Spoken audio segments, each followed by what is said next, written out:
This is part 7 of my respectful rebuttal of Richard Gage's Blueprint for Truth. Mr. Gage offers several eyewitness accounts of the sounds of explosions at the onset of destruction, especially in the basement of the Twin Towers. If the explosives were used, however, to destroy the towers, then witnesses would have heard deafening 140 decibel sounds a half mile away. That's 10 times louder than rock concerts. Thermates are less noisy, but less noisy hot thermates would not have the explosive force to send large metal objects flying hundreds of feet through the air. And nanothermites would definitely be heard if they had that kind of explosive power. You cannot mask the sound of an explosion very much, maybe by 8 decibels at best, because making noise is the point. By creating a pressure wave, which is sound, if you muffle it, you're shielding everything from the explosive itself. There is no such thing as a quiet explosive. Thermate works with heat and is therefore quieter. Nanothermites are at most low explosives and therefore have both quieter and have less explosive force than standard explosives. Now, I read 50 randomly selected accounts of the some 118 or so accounts from firefighters of explosions that day. None that I read were explosions before the actual collapse.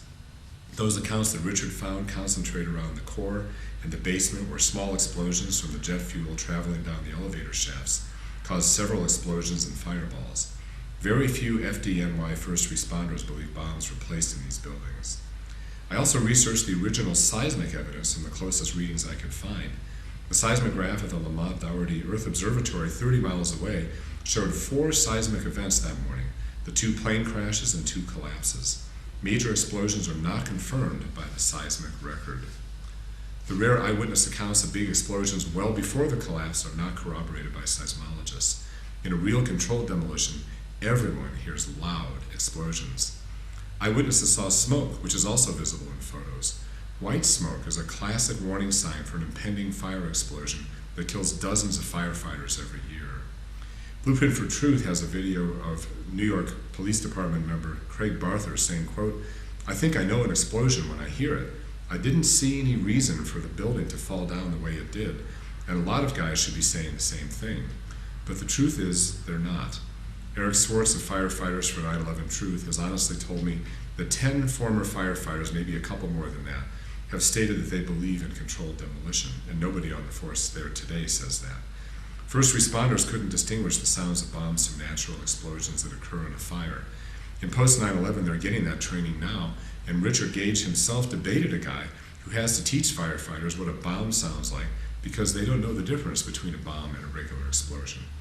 Firefighters definitely heard explosions, and firefighters also tell us explosions and office fires are not uncommon.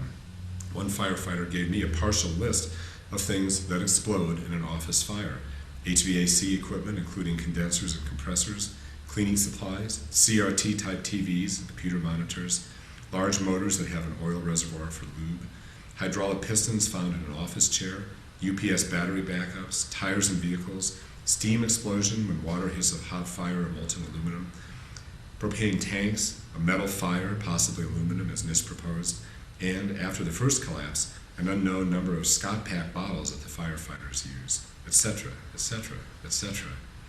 If the fire department thought there were bombs, they would have evacuated the area. On 9/11, the Brooklyn Dispatch says that firefighters are to stay away from the Brooklyn Battery Tunnel because of a bomb threat. Why, if anybody from FDNY thought there were bombs in the towers, did nobody advise the Manhattan Dispatch to keep firefighters out of the area?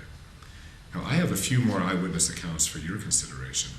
NIST says that 72% of eyewitnesses in the North Tower recalled smelling jet fuel in the stairwells. If explosives were going off, then there would be a pattern. Eyewitness accounts of explosions are very random.